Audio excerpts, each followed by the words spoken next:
मैं एक बहुत ही गरीब परिवार से थी। मेरे परिवार में मेरे पापा मम्मी, मेरे भाई बहन थे और मैं घर में सबसे बड़ी बेटी थी।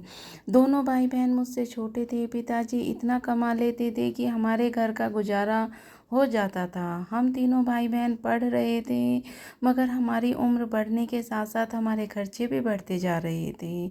जैसे तैसे समय बीतता जा रहा था, महंगाई भी बढ़ती जा रही थी, जिसकी वजह से पिताजी का कमाया हुआ पैसे का खर्च के बराबर कम पड़ने लगा था, जिसकी वजह से घर में बहुत सी दिक्कतें आती थी।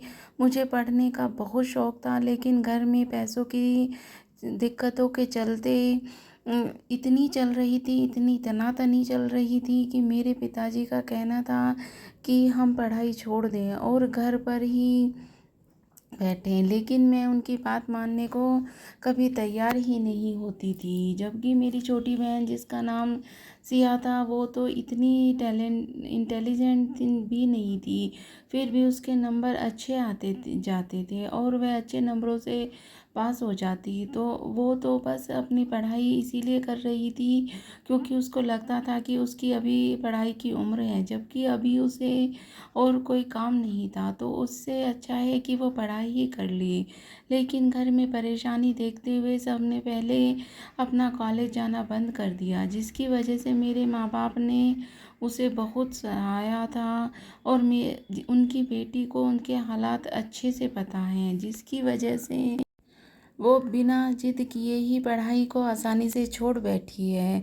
मुझे पता था कि मेरे माँ बाप यह बातें सिर्फ मुझे सुनाने के लिए ही कह रहे हैं, लेकिन मैं ऐसी बातों को कान से सुनना एक दूसरे से निकाल दिया करती थी। मेरी छोटी बहन सिया अपनी तारीफ पर बहुत खुश हुआ करती, मेरे सामने बहुत इतराती थी, जिससे मुंह बनाकर झटक दिया करती। मेरी बहन पढ़ाई छोड़ने के बाद कुछ ही दिन घर में ही रही और वह जल्द ही घर में रहते रहते बोर हो गई थी। वह तो सोच रही थी कि पढ़ाई छोड़कर घर में मज़े करेगी, मगर ऐसा कुछ नहीं हुआ था, बल्कि मम्मी उसे घर के कामों में लगाए रखती, जिसके वो बहुत घबराती थी। अब वो अक्सर मेरे सामने शिकायत करती कि अब वह घर में काम वाली बाई बनकर रह गई है, जिससे पर मैं उससे इतरा कर कहती कि कर लो मज़े में पढ़ाई, पढ़ाई तो तुझे ही छोड़नी पड़ी थी। मुझे हम दोनों बहनें एक दूसरे से चिढ़ते थे, लेकिन इसके बाद भी हम दोनों बहनों में बहुत प्यार था। हमारा छोटा भाई मम्मी पापा के साथ साथ हमारा भी बहुत लाडला था। मेरी बहन दिल की बहुत अच्छी थी। उसने पापा को परेशानी में देखते हुए जल्दी से ही अपनी पढ़ाई छोड़ दी, लेकिन जब हम उसने देखा कि पापा की परेशानी इसी तरह से बरकरार है, तो उसका हल ढूंढने लगी। उसे कोई और काम तो आता नहीं था, इसीलिए उसने किसी स्कूल में टीचर की नौकरी तलाश करना शुरू कर दिया, जिस पर मैंने उससे कहा कि तुम्हारी पढ़ाई छोड़ने का क्या फ़ायदा हुआ, तुम दोबारा से उसी रूटीन पर आ जाओगी। सुबह जल्दी उठना, स्कूल जाना, दोपहर को थके हारे वापस आना। मेरी बात पर उसने हंसने गहरी सांस भरते हुए कहा कि दीदी, आप कह तो ठीक रही हो, मुझे पढ़ने के लिए जाना भी इन्हीं कामों की वजह से मुश्किल लगता था। एक तो मैं घर में खाली रह रह कर मैं बोर हो गई हूँ, और ऊपर से घर के काम मेरा पीछा ही नहीं छोड़ते। मुझे ये सारे काम करना बिल्कुल भी पसंद नहीं है, लेकिन मैं पापा के लिए उनके घर की कमाई में हाथ बटाना चाहती हूँ, ताकि मेरे कुछ कमाने से उनका फ़ायदा हो। मेरी बहन अपने माँ बाप को मुश्किल में से नहीं देख सकती थी। अपनी छोटी बहन की इतनी प्यारी बातें सुनकर मैंने उसे सहारा दिया था, और उस छोटी होने के बावजूद भी कितना अच्छा सोचती है। लेकिन यह सब तो सिर्फ कुछ ही पलों के लिए था। उसके बाद फिर से हम एक दूसरे के ऊपर कमेंट पास करने लगे और एक दूसरे को छेड़ने में मगन हो गए थे। जिस जगह मेरा घर था, उस जगह मोहल्ले के साथ ही एक नई कॉलोनी बन रही थी। जो नए नए घर बन रहे थे, उनमें बहुत बड़े बड़े और खूबसूरत थे, जिनको देखते ही आंखों में खुद ब खुद उनको पाने की हसरत जाग जाती थी। देखते ही देखते वहाँ कुछ दिनों में ही नए घरों की तादाद बढ़ने लगी। हम सभी की नज़रें उन घरों और उन घरों में रहने वाले लोगों पर रहती थी। उन कॉलोनी में बहुत अच्छी क्वालिटी का काम हो रहा था। वहाँ एक अस्पताल और एक प्राइवेट स्कूल भी बन रहा था। मेरी बहन यही काम करने की सोच रही थी। वो इंटरव्यू देकर आई थी। अब बस उसे अपने बुलावे का इंतज़ार था। उसकी पढ़ाई देखने के बावजूद स्कूल वालों ने उसे काफ़ी अच्छी सैलरी देने का ऑफ़र की थी, जिस पर मेरी बहन बहुत खुश हुई। और उसके खुश होने पर पहले तो मैं उसको चिढ़ाने लगी कि स्कूल वाले पागल हो गए हैं क्या, जो काबिलियत देखे बगैर ही इतनी अच्छी सैलरी ऑफ़र कर रहे हैं। मगर फिर मैं उसके चमकते चेहरे को देखकर चुप हो गई और उसे मुबारकबाद देने लगी। मम्मी पापा एक बार फिर मेरी छोटी बहन से ज़्यादा खुश हो गए थे। उसकी बहुत ज़्यादा तारीफ़ भी करने लगे, जिस पर वह चिढ़ते हुए मुझसे कहती कि देखो मेरे घर में कितनी वैल्यू है, तुम सब लोग मेरी कितनी तारीफ़ करते हैं और मैं बस उनको आंखें दिखाती रह जाती। इसी तरह लड़ते झगड़ते मेरी छोटी बहन, जो मुझे कुछ गैर जिम्मेदार सी लगती थी, आज वो अपनी टीचर की सीट को बहुत अच्छे तरीके से संभाल रही थी। हर कोई उसकी तारीफ़ करता था। उसे मिलने वाली हर महीने की सैलरी से घर की हालत पर अधिक अच्छा असर पड़ा था। लेकिन उसकी सैलरी अच्छी खासी थी। जिस स्कूल में वो नौकरी कर रही थी, वहाँ मर्द और औरतें दोनों ही जॉब करते थे, जिसकी वजह से उसकी सबसे अच्छी बोलचाल भी शुरू हो गई थी। अब सब कुछ ठीक रहा, जिसकी वजह से मेरी बहन थोड़ी परेशान और उदास थी कि वह यह सब कुछ कर पाएगी भी या नहीं। लेकिन काम पर जाने के साथ ही उसको इस काम की आदत होने लगी और वह बहुत खुश थी कि पढ़ने और से ज़्यादा पढ़ाना आसान है। वह अपनी सारी सैलरी पापा के हाथ में लाकर दे देती थी, तो जैसे पापा का सीना गर्व से चौड़ा हो जाता। सब अपनी अपनी ज़िंदगी में बहुत मस्त थे। तभी उन्हीं दिनों मुझे अपनी छोटी बहन कुछ परेशान सी लगने लगी। मैंने इसे अपना वहम समझा और शायद मुझे कुछ गलतफहमी हो रही हो। वो थक जाती है, इसीलिए इतनी परेशान रहती है।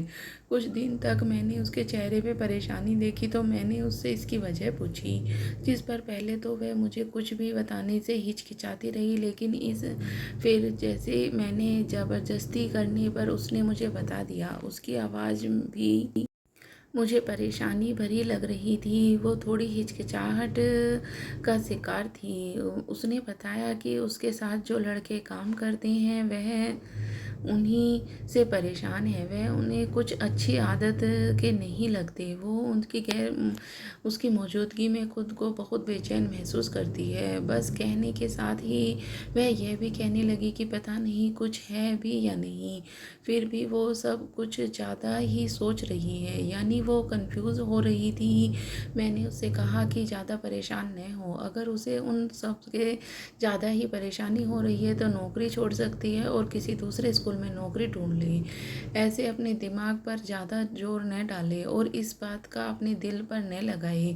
मैंने हर तरीके से उसे समझाने की कोशिश की और उसे तसल्ली दी, जिस पर उसने मुझे गहरी सांस भरी और अपना सर हिला दिया। वह ऐसा ही करेगी, लेकिन कुछ करने से पहले जो कुछ हुआ वो है तो हमें बेमौत ही मार गया। उस हादसे ने जैसे मुझे पछतावे के दलदल में ही धकेल दिया। मेरी बहन की नौकरी छोड़ने से पहले ही घर में मम्मी पापा से बात की थी, जिस पर मम्मी पापा बहुत परेशान हो गए और उसे नौकरी छोड़ने की वजह पूछने लगे। लेकिन सिया मम्मी पापा को नहीं बता पाई जो उसने मुझे कहा था। उसने जब मम्मी पापा से नौकरी छोड़ने का ज़्यादा जिद की तो उन लोगों ने कहा कि ठीक है, तुम्हारा दिल करे वैसा ही करो, उन्हें कोई परेशानी नहीं है। जिससे मेरी बहुत बहुत खुश हो गई। उसने सोचा कि जल्द ही उस स्कूल को छोड़कर दूसरे स्कूल में नौकरी तलाश कर लेगी, चाहे वहाँ सैलरी थोड़ी कम हो क्यों ना हो, लेकिन वहाँ की सुरक्षित तो होगी। अभी मेरी बहन नौकरी छोड़ ही नहीं पाई थी कि पापा की तबीयत बहुत ख़राब हो गई और वो सब कुछ काम छोड़कर घर में रहने लगे। अब घर का सहारा सिर्फ मेरी छोटी बहन थी, जिसकी वजह से उसने स्कूल छोड़ने से पहले तसल्ली से काम लिया। यही उसकी सबसे बड़ी गलती थी और वो जिस हादसे का शिकार थी, उसका दिल जिस वजह से डर रहा था, वह सब कुछ सच साबित हुआ। वह अपनी इज्जत गंवा बैठी। उसके साथ स्कूल में ही किसी उसकी इज्जत के साथ खिलवाड़ किया, जिसकी वजह से वह लगभग पागल सी हो गई थी। जिस दिन उसके साथ यह सब कुछ हुआ, उस दिन वह घर वापस नहीं लौट लौटी। मैंने पापा से कहा तो उन्होंने कहा कि आ जाएगी, कभी कभी थोड़ी देर सवेर हो जाती है, किसी काम में लग गई होगी। लेकिन मुझे लगा कि ज़्यादा ही देर हो चुकी है, तो मैंने अपने छोटे भाई के साथ लिया और उसके स्कूल की तरफ चली। मुझे मम्मी पापा पर हैरानी हुई कि वो दोनों ज़्यादा ही लापरवाही से काम ले रहे हैं। स्कूल पहुंची तो वहाँ से गार्ड बैठा हुआ था, बाकी पूरा स्कूल खाली हो चुका था। उसे मेरी बहन के बारे में कुछ भी पता नहीं था। मैंने गार्ड से स्कूल के अंदर जाने की इजाज़त ली और अंदर जाकर सारा स्कूल छान मारा, लेकिन एक जगह वो मुझे सिसकती हुई मिल गई। उसकी हालत देखकर मेरी आंखें फटी की फटी रह गई। मैंने जल्दी से उसे अपने पास पड़ी एक चादर से ढक दिया, जिसकी हालत बहुत ख़राब थी। मेरे होश उड़ चुके थे। मैंने जल्दी से पापा को फ़ोन करके स्कूल आने को कहा, जिससे वह भी घबराकर जल्दी से स्कूल आ गए। हम लोग जैसे तैसे करके उसे अस्पताल लेकर गए। उसे अस्पताल लाकर हमें बहुत सी परेशानियों का सामना करना पड़ा। मेरी बहन अपने साथ हुए इस हादसे को कबूलना नहीं कर पा रही थी। वह तो जिंदा लाश की तरह हो गई थी और सब घर वालों का बुरा हाल था। सभी जैसे एक दूसरे की नज़रें चुराए फिर रहे थे। हमने इस बात की खबर किसी को होने नहीं दी, मगर ऐसी खबर छुपाई नहीं छुपती। हमारे लाख ने चाहने के बावजूद भी लोगों को धीरे धीरे सब कुछ पता चल गया। हम सिया को अस्पताल से घर ले आए थे, लेकिन उसकी हालत बहुत ख़राब थी, जैसे पागल हो गई थी। किसी को भी अपने पास नहीं आने देती थी। कोई उसके कमरे में जाता तो वह चीखने चिल्लाने लगती। उसकी हालत की जिम्मेदार अपने माँ बाप को समझती थी। मुझे अपनी माँ बाप बहुत ही मतलबी और लालची महसूस हो रहे थे, जैसे पैसों के दलदल में धंस गए थे।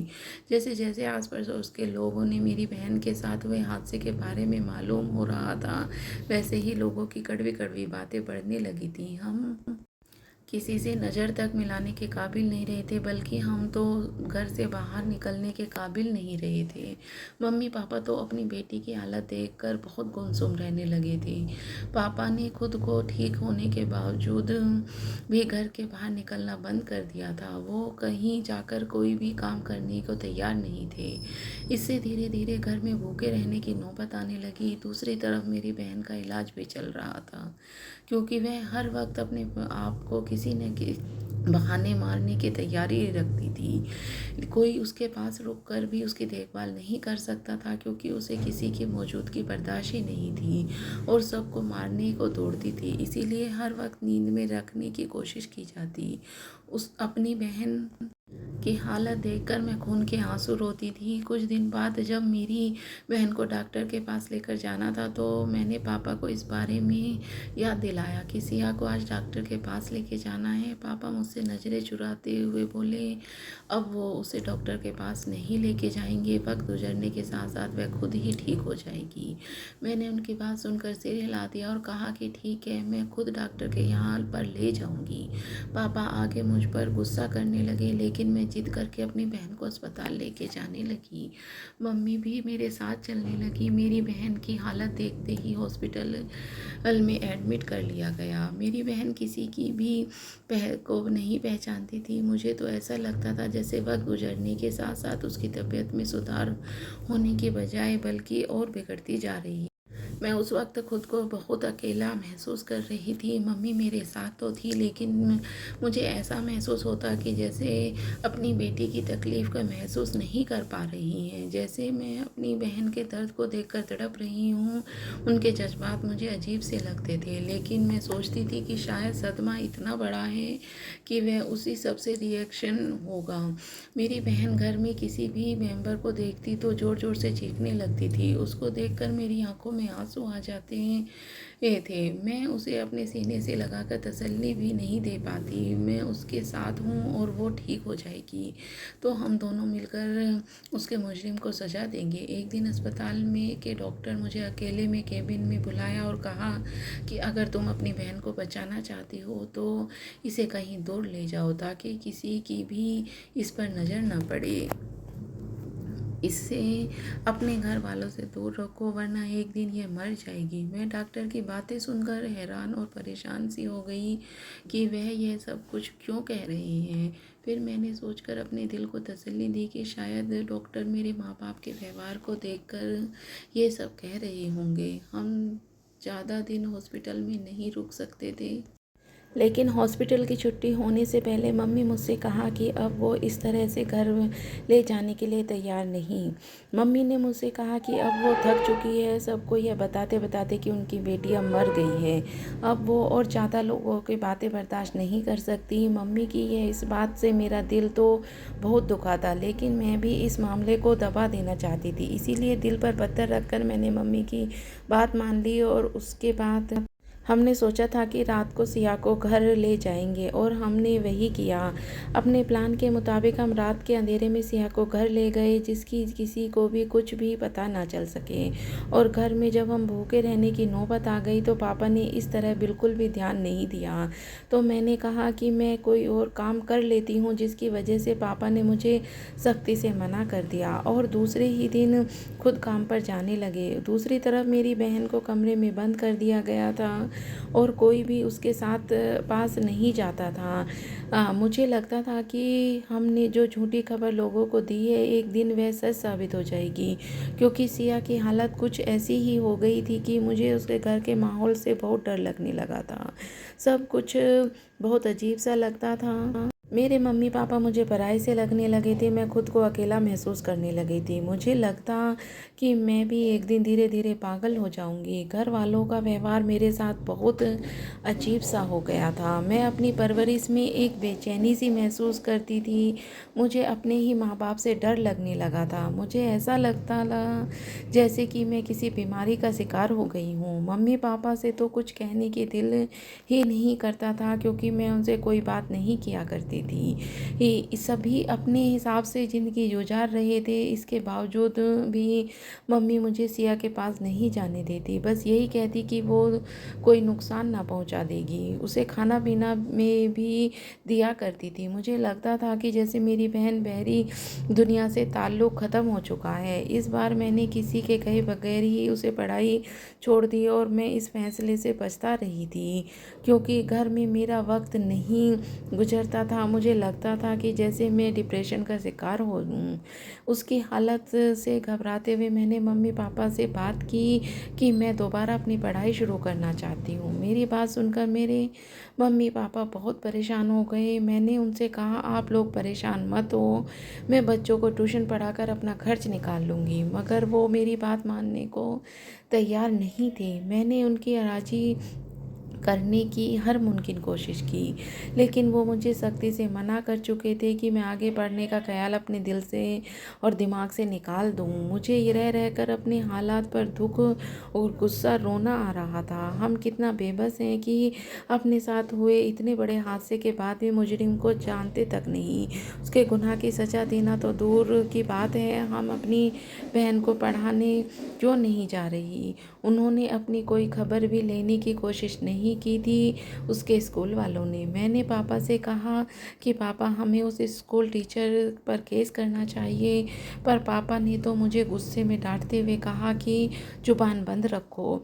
यह भी कहा कि मैं अपनी ज़िंदगी की मुश्किलों को और ज़्यादा ना बढ़ाऊं। मुझे ऐसा करने लगा जैसे वह मेरी छोटी बहन से तो नफ़रत करने ही लगे थे, लेकिन साथ साथ मुझसे भी नफ़रत करने लगे हैं। हालांकि सिया के साथ जो कुछ हादसे में सिया के कोई कसूर नहीं था, बल्कि वह तो बेचारी बहुत ही तकलीफ़ से जूझ रही थी। उसे हर वक्त और हर तरफ से ताने ही और कड़वी बातें ही सुनने को मिल रही थी। उसे अब तो वो समझ नहीं सकती थी। उस हादसे के बाद तो वो पागल सी हो गई थी। मेरी तबीयत भी कुछ काफ़ी ख़राब रहने लगी थी, जिसकी वजह से मम्मी मेरा सर दबाती रहती। मैं खुश हो गई कि उन्हें अभी भी मेरा ख्याल है और उनके दिल में मेरे लिए प्यार अभी भी मौजूद है। मम्मी मेरे सिर और पैर दबाती रहती और मैं स्कूल में सुकून से सो जाती। लेकिन जैसे ही दूसरे दिन सुबह उठती तो मम्मी एक गोली खिला दिया करती थी और कहती थी कि इस गोली को खाने से मेरी तबीयत बिल्कुल ठीक हो जाएगी। ऐसे ही काफ़ी दिन गुजर गए, लेकिन मेरी तबीयत में कोई सुधार नहीं हो रहा था। मेरी तबीयत दिन ब दिन बिगड़ती चली गई जा रही थी। बस मैं सोती ही रहती थी और अपनी हालत में खुद से ही परेशान हो गई थी। वैसे तो मुझे कोई बीमारी नहीं थी, लेकिन इसके बावजूद मुझे मेरे बदन में थकावट महसूस होती और बस मन करता कि मैं लेटी रहूं और सोती रहूं, जो कि शायद हालत की वजह से ही भी हो सकता है। हो सकता था कि मैं अपने आप से बहुत तंग आ गई थी। मैं सब कुछ भूलने लगी थी। मुझे कुछ याद नहीं रहता था कि मैं कब सोती हूँ और कब उठती हूँ, कब क्या करती हूँ, मुझे कुछ समझ नहीं आ रहा था। मैं सारा सारा दिन सोती रहती थी और जब मैं जागती थी अब भी मुझे ऐसा लगता जैसे मैं नींद में हूँ। मैं ये सब बहुत तंग आ गई थी और मुझे लगता था कि जैसे कुछ बुरा होने वाला है और कुछ बुरा हो गया है, मगर मैं अपनी तबीयत की सुस्ती की वजह से ज़्यादा कुछ सोच नहीं पाती थी। मैं अपने दिमाग पर काफ़ी जोर डालने की कोशिश करती थी, लेकिन फिर भी मैं अपनी कोशिश में नाकाम रहती थी। बस सारा सारा दिन अपने कमरे में पड़े पड़े मैं ही गुजार दिया करती थी। अगर मैं कुछ करने की कोशिश किया करती थी तो मम्मी पापा कुछ करने नहीं देते। कहते कि तुम अपने कमरे में आराम करो, तुम्हें कुछ करने की ज़रूरत नहीं है, तुम बीमार हो, बस आराम करो। जिससे मेरा दिमाग में कुछ खटकने की और कुछ तो गड़बड़ है, जिससे मेरा दिल फटने लगा। मेरे पैरों तले से ज़मीन निकल गई। मुझे ऐसा लगा जैसे मैं मरने वाली हूँ। मेरे शरीर डर की वजह से काँप रहा था। मेरे अपने माँ बाप ने मेरी छोटी बहन को जहर देकर मार दिया था और मुझे एक ही घर में रहते हुए इस बारे में पता ही नहीं चला। मैं बिल्कुल अनजान रही। वो मुझे भी इतना बेबस कर देना चाहते थे कि मैं बाहरी दुनिया से ताल्लुक़ ख़त्म कर दूं। मुझे अपने माँ बाप में ऐसे जुल्म की उम्मीद बिल्कुल भी नहीं थी। आखिर वे अपनी बेटियों के साथ इस कदर जुल्म कैसे कर सकते थे? इन्होंने मेरी छोटी बहन को क्यों मारा? मुझे मुझे ऐसा लग रहा था जैसे यह सब सोचकर मैं पागल हो जाऊंगी। इस भरी दुनिया में मैं अपने अकेला महसूस कर रही थी। मैं अपने ही घर में खुद को अनजान महसूस कर रही थी। अब मुझे अपनी जान का खतरा था, वो भी किसी और से नहीं बल्कि अपने ही सगे माँ बाप से। मेरी आंखों में आंसू बह रहे थे। मैं खुद को अपने कमरे में बंद कर रखा था। जब मुझे लगा कि इस कदर बंद कमरे में रहने से कोई फ़ायदा नहीं होने वाला, तो मैंने सोचा कि मुझे इस बारे में माँ बाप से सवाल करना चाहिए कि आखिर उन्होंने ऐसा क्यों किया। मुझे इस तरह से चुप रहकर और जुर्म नहीं सहना था। मैंने बहुत हिम्मत करके अपने माँ बाप का सामना किया और उनके सामने खड़ी होकर उनके सवाल पर सवाल करती चली गई। मुझे तो लगा था कि वो लोग शर्मिंदा होंगे, बल्कि उन्होंने तो आराम से अपना गुनाह कबूल कर लिया और सच में यह सब कुछ कर चुके थे। फिर मैंने रोते हुए उन दोनों को सबकी वजह पूछी। उन्होंने बहुत ही गुस्से में जवाब दिया कि उनकी बेटी के साथ जो कुछ भी हुआ था उससे तो वो दुनिया में किसी को मुंह दिखाने लायक ही नहीं रहे थे। वो उसकी वजह से घर से बाहर निकलने से डरते थे, इसीलिए उन्होंने अपनी आज़ादी के लिए उसे जहर देकर मार दिया। वैसे भी उसकी ज़िंदगी का एक जिंदा लाश बनकर रह गई थी। उसके बाद उन्हें मुझसे भी खतरा था कि मैं भी सिया की तरह उनको किसी मुसीबत में न डाल दूं। इसीलिए वे दिन रात मुझे नशे की गोलियां दिया करते थे, जिसकी वजह से मैं सोती रहती ताकि मैं उनका काम खराब न कर दूं और अपनी बेटियों की वजह से सबके सामने नज़रें नहीं उठा सकते थे। इसका उनका इरादा अपनी दोनों बेटियों को ख़त्म कर देने का था, तो बस उनके बेटे के साथ ही ज़िंदगी गुजारना चाहते थे। इससे पहले ही मुझे सब कुछ पता चल गया। मैंने उनसे कहा, कैसे माँ बाप हैं आप? आपके सीने में दिल की जगह पत्थर है। आपकी बेटी जिसके साथ अत्याचार हुआ, आप उसके अत्याचार का बदला लेने के बजाय उसकी ही जान के दुश्मन बन गए। और मेरे साथ तो ऐसा कुछ भी नहीं हुआ जैसा सिया के साथ हुआ था। फिर आप लोगों ने मेरे साथ ये सब कुछ क्यों किया? मुझे भी एक लड़की होने की वजह से आप मुझे इस ज़िंदगी से दूर कर रहे थे। आप लोग तो माँ बाप कहलाने के लायक ही नहीं हैं। आप दोनों हमारे दुश्मन हैं। सबसे ज़्यादा मैं आप अपनी मेरी छोटी बहन के दुश्मन हूँ। वो बेचारी तो आप लोगों का साथ देने के लिए कुछ भी करने को तैयार हो जाती थी, और आप लोगों ने उसकी अच्छाई का यह सिला दिया कि उसको जान से मार डाला। शर्म नहीं आनी चाहिए आपको। आप लोगों ने उसके मुश्किल वक्त में आप लोगों के साथ देना चाहिए था, न कि उसे मारना चाहिए था। बहुत सारे रास्ते थे, उन लोगों से दूर चले जाते, कहीं किसी दूसरे शहर में चले जाते जहाँ पर हमें कोई भी नहीं जानता हो। वहाँ जाकर रह लेते, वहाँ जाकर जाकर नई ज़िंदगी शुरू करते, बल्कि उसे भी सब कुछ भुलाकर नई ज़िंदगी की तरफ लेकर चल आते। वो बेचारी तो नौकरी छोड़ना चाहती थी, मगर आपके लालच ने उन्हें नौकरी छोड़ने से मजबूर कर दिया नहीं कर दिया। पापा, आपने अपनी बीमारी का बहाना बनाया और आप अपने आप को मज़लूम समझकर उसे ख़त्म कर दिया। अब मैं आप लोगों के साथ नहीं रहना चाहती। आप लोगों ने अच्छे से पहचान गई हूँ। मैं यहाँ से जाकर किसी हॉस्टल में रह लूँगी और कुछ बनकर अपनी बहन के मुजरिमों को सज़ा दिलाऊँगी। मेरी बात सुनकर मेरे माँ-बाप घबरा गए और मुझे पकड़कर कमरे में बंद करने की कोशिश करने लगे। लेकिन मैं उन लोगों को पकड़ से छूटकर घर से भाग गई। उन लोगों के घर से क्या, मैं तो उन लोगों की ज़िंदगी से भाग चुकी थी। मुझे एक दिन वापस आना था, लेकिन कुछ बनना था और कुछ उन लोगों को सच्चाई सबके सामने लानी थी और अपनी बहन के मुजरिमों को भी सज़ा दिलवानी थी। अगर मैं माँ बाप अपनी इज्जत के खातिर अपनी सगी बेटी को मार सकते हैं, तो मैं भी उन्हीं की बेटी थी। मैं खुद को मजबूत करके रात के अंधेरे में अपने लिए रोशनी तलाश करने से निकल पड़ी थी। मैं शायद ऐसी न करती, उन लोगों पर तरस खा लेती। अगर उन लोगों का चेहरा पर मुझे थोड़ी सी भी शर्मिंदगी दिख जाती। लेकिन वो लोग तो इतने बेगैरत थे कि मेरे इतना सब कुछ कहने पर भी उन लोगों ने कुछ असर नहीं हुआ। वो लोग अपने किए पर डटे पड़े थे। उन लोगों के चेहरे अपने किए पर कोई पछतावा नहीं था। मैंने सोचा था कि अगर वो लोग गलती से माफ़ी मांग लेते तो मैं उन्हें माफ़ कर दूंगी, लेकिन उनके इतना बेरहम होने पर मुझे यह कदम उठाना पड़ा था कि मैं अपने माँ बाप को दुनिया के सामने जलील नहीं करवाना चाहती थी। लेकिन जो कुछ उन्होंने मेरी बहन के साथ किया था, उसके लिए शायद उन्हें सज़ा दिलवाना बहुत ज़रूरी था। यह सब सोचते हुए मैं घर से निकली, लेकिन अब मेरे पास रुकने का कोई आशय नहीं था। मुझे याद आया कि मेरी एक दोस्त थी जो मेरे साथ स्कूल में पढ़ा करती थी। उसका नाम निशा था। मैंने उसे फ़ोन मिलाया। मुझे सिर्फ इतना पता था कि वह एक जर्नलिस्ट का कोर्स करना चाहती है, लेकिन यह काफ़ी पहले की बात थी। हालांकि मेरे पास उसका नंबर था। 2 बार बेल बजी और उसने फ़ोन उठा लिया। मैंने उससे बात की तो पहली बार में ही उसे मुझे पहचान गई और मुझसे उसका पता पूछा और उसे अपनी सारी परेशानियां बताई और उससे फ़ौरन मुझे अपने घर पर बुलाया और जहाँ पर वह जॉब करती थी उस ऑफिस के पास ही उसने कमरा ले रखा था और वहाँ पर अकेली ही रहती थी।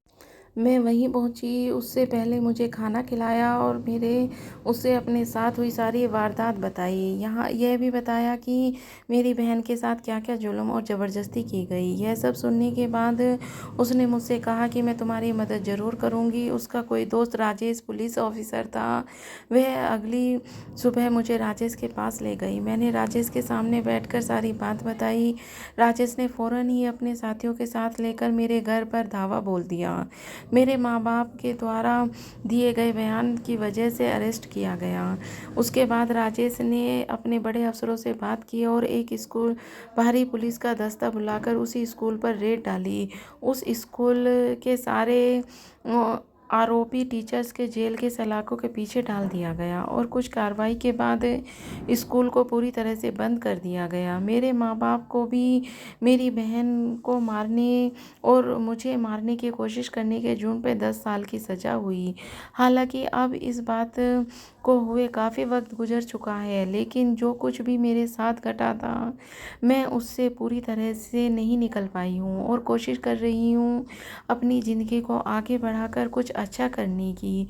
और आप लोगों से मैं बस यही कहना चाहती हूँ कि अगर कभी आपके साथ भी कोई जुर्म हो या अपनों के साथ कुछ गलत हो तो झूठी इज्जत और शान की खातिर उनके साथ गलत न करें। हमेशा न्याय के लिए डटे रहें और जीतें। तो दोस्तों, आपको इस कहानी से क्या सीखने को मिला मुझे कमेंट करके ज़रूर बताना। आपको ये कहानी कैसी लगी मुझे यह भी बताना। मैं ऐसी ही अच्छी अच्छी कहानी आपके लिए लाती रहूँगी। पूरी कहानी सुनने के लिए आपका बहुत बहुत धन्यवाद।